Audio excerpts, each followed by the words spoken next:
Bonjour à toutes et à tous, mes chers frères et sœurs de lumière, co-créateurs. J'espère vraiment que vous allez bien, que vous avez passé une bonne semaine, hein, que ça n'a pas été trop que ça n'a pas trop chahuté.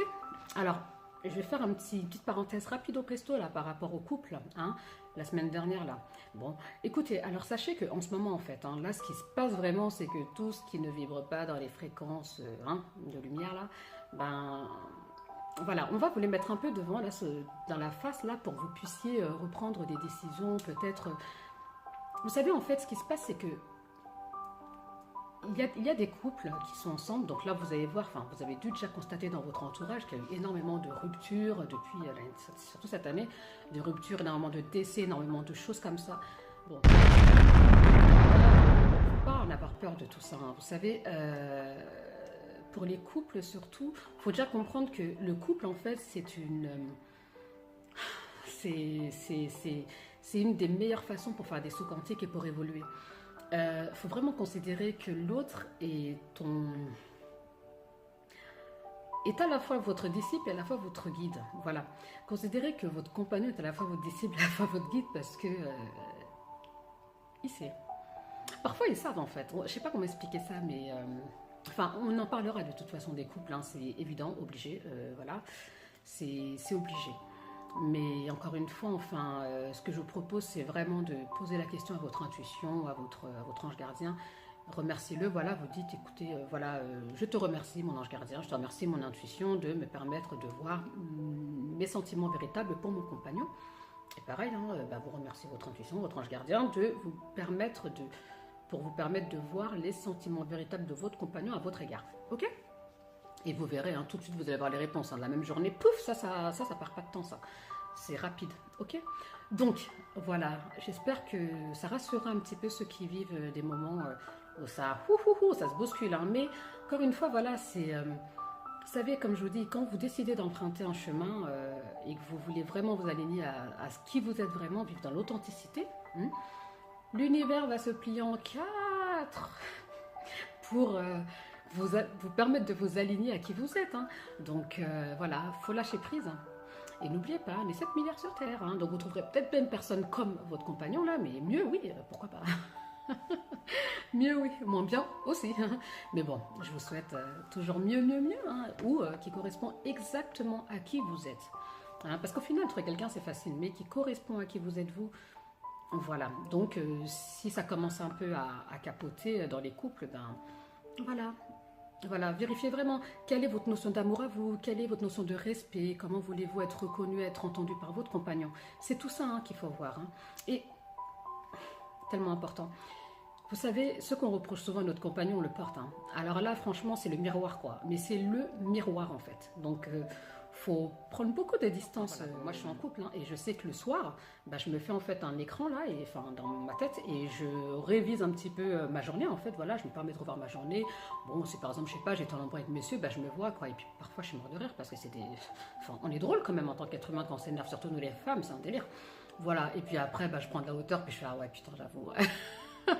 Puis voilà, puis bon, je vais le voir, on en parlera de toute façon des couples, hein, comme je vous l'ai dit, on en parlera. Alors aujourd'hui, moi ce que je voulais vraiment vous parler aujourd'hui, c'était au niveau de vous, qui êtes-vous vraiment dans votre entièreté? Comment est-ce que vous créez ce pouvoir d'attraction? Comment est-ce que vous rendez votre vie magique grâce à votre pensée là? C'est ça que je voudrais vous faire comprendre, et surtout vous expliquer qui vous êtes. Hein, parce que... Voilà, enfin, on s'est arrêté à l'école sur le corps physique. Bon, ceux après qui ont fait psycho, ils ont pu étudier le moi supérieur, inconscient et tout ça. Mais là, en fait, il se passe que nous n'avons pas que ces corps-là. Nous sommes vraiment de travailler sur l'ensemble de ces corps afin que vous puissiez comprendre enfin qui vous êtes vraiment. Ok? Parce qu'effectivement, quand vous maîtrisez la loi de l'attraction, il faut déjà que vous compreniez qui vous êtes et comment ça se passe tout ça.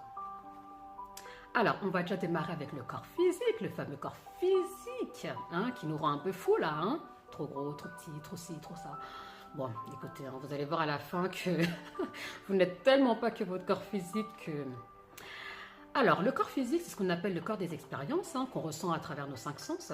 Donc, c'est le véhicule de notre âme. Véhicule. Comprenez bien le terme là? Ok. Donc, c'est le véhicule de votre âme pour venir expérimenter les événements de la vie. Ok? Donc, ce corps physique doit être entretenu pour pouvoir utiliser et maintenir en bon état les autres corps énergétiques. Je ne vais pas vous parler des chakras. Je sais que certains vont dire, ouais, les chakras. Je vais vous en parler dans la prochaine vidéo avec la pleine lune, car j'ai relié en fait un rituel. Voilà. Alors le corps éthérique, il est situé entre 20 à 30 cm au-dessus du corps physique. Donc sachant qu'on appelle aussi le corps vital, hein, le corps de la vie aussi. Alors c'est l'équivalent de l'atmosphère pour la Terre, l'atmosphère de la Terre. Hein, donc c'est un champ électromagnétique. Donc son rôle est de recevoir et transmettre les énergies. S'il y a fuite ou trou dans le corps éthérique, cela impactera sur le corps physique. D'où les maladies, vous comprenez. On dit souvent que ça vient des corps émotionnels, nos émotions, nos sentiments. Vous allez vite comprendre tout cela. Donc quand le corps éthérique est en harmonie avec le corps physique, ben, ça favorise du coup une meilleure santé, une meilleure concentration, une meilleure connaissance aussi et une meilleure relation. Voilà. Donc alors après le corps éthérique, donc vous avez le corps astral, qu'on appelle corps émotionnel. Là c'est important.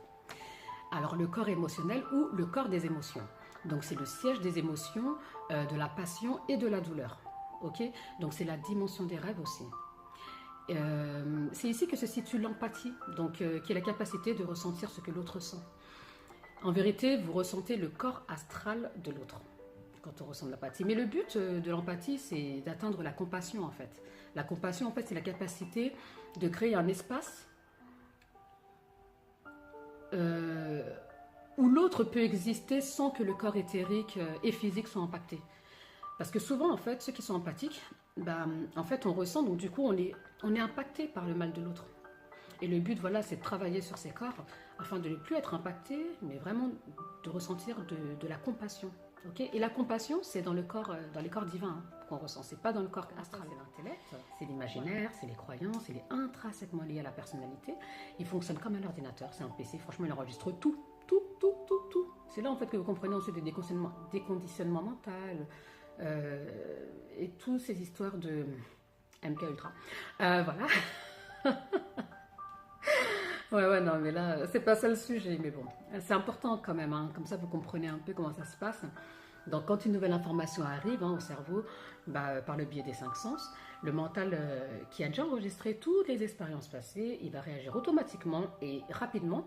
Il analyse la nouvelle donnée, détermine si ça ressemble à quelque chose de connu ou pas, et afin de savoir comment réagir. Okay, et si ça ressemble à quelque chose que vous connaissez, toutes les mémoires d'émotions, de sensations physiques, de comportements de défense, utilisées à ce moment-là du passé, surgissent alors et réactivent les mêmes réponses que dans le passé. C'est le conditionnement mental. Voilà. C'est pour ça que quand on vit une nouvelle expérience et que voilà un état de peur, en fait c'est le cerveau qui cherche est-ce que je connais cette situation, est-ce que je connais cette situation, et après bah, il réagit selon. Alors, le fameux corps causal. Maintenant on arrive au corps causal, donc qu'on appelle aussi le mental supérieur. Donc vous entendez bien dans le mot causal, cause. C'est effectivement la relation de cause à effet. Hein? Donc c'est ici que se situe le karma, qui signifie en sanskrit acte ou les conséquences des actes. Donc, c'est l'inspiration, l'intuition, c'est là aussi qu'on trouve la foi. Excusez-moi, je prends juste mon stylo. Voilà, c'est là aussi qu'on trouve la foi. La créativité aussi, d'accord? Donc, c'est vraiment un corps qui a tellement son importance dans notre existence actuelle, parce que vous allez comprendre. Dans le corps causal, en fait, est enregistré toutes vos vies passées. Les actes et les conséquences de tous les actes de vos vies passées, surtout. Donc, du coup, c'est pour ça qu'il y a des thérapies comme l'hypnose régressive des vies antérieures qui permet de débloquer des blocages que nous n'arrivons pas à débloquer juste en se focalisant sur cette vie-là. Donc on est obligé d'aller fouiller dans les vies antérieures parce que c'est souvent dû en fait à un choc, un traumatisme subsidiaire de les vies antérieures qui peuvent nous bloquer ici par exemple de l'eau, mort de noyade. Voilà. Donc la méditation profonde aussi, elle agit directement sur ce corps-là. Hein, donc c'est vraiment un corps très important. Si vous apprenez, si vraiment vous êtes en conscience, vous décidez de vivre en conscience avec tous ces corps-là, bah, vous verrez que vous pourrez régler plein de choses et que vous allez aussi comprendre toutes vos relations. Hein. Beaucoup de relations sentimentales sont karmiques. En fait, ça veut dire que ce sont des relations d'êtres qui se connaissent dans d'autres vies et qui sont venus ici pour régler des contentieux. Ok ? Donc voilà, donc ça désigne voilà, le cycle des causes et des conséquences. Hein. Donc les bonnes actions constituent ou déterminent votre existence, votre destin. Il faut comprendre, vos actes sont si importants, tellement importantes. C'est pour ça, poser les intentions avant de faire les choses, hein, comme je vous ai dit.